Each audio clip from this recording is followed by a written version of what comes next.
let's get started. In this video, we're going to create an explosion that plays when we destroy one of our enemies.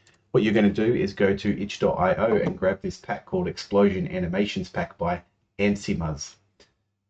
Then you're going to download it and extract it. You're going to drag in Explosion G, and you're going to find the sprites for Explosion G. We're going to make a new folder here, call it Explosion. In that folder, I'm going to drag in Explosion G sprites. The individual sprite frames, they're going to come into here.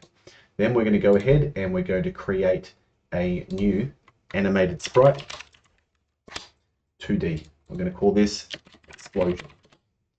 And then the animation, we're going to have a sprite frames.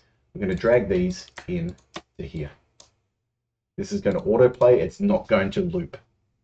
And we're going to save this as Explosion. The script on it, explosion.gd, we're going to have a func_ready. We're going to have await animation finished.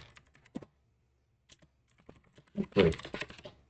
This will wait for the animation to finish, and this signal will release, and since it's itself, it will signal itself, and it will work.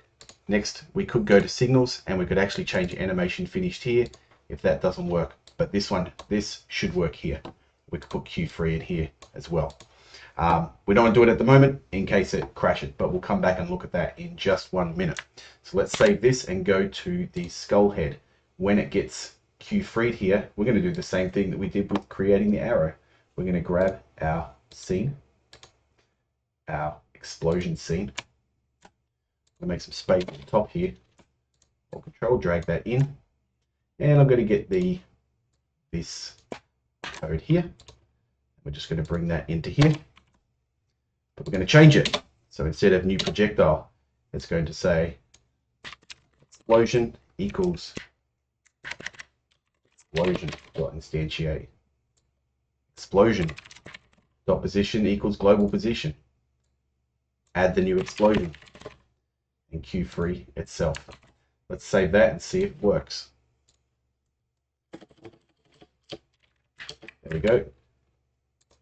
Our skeletons are exploding. Done.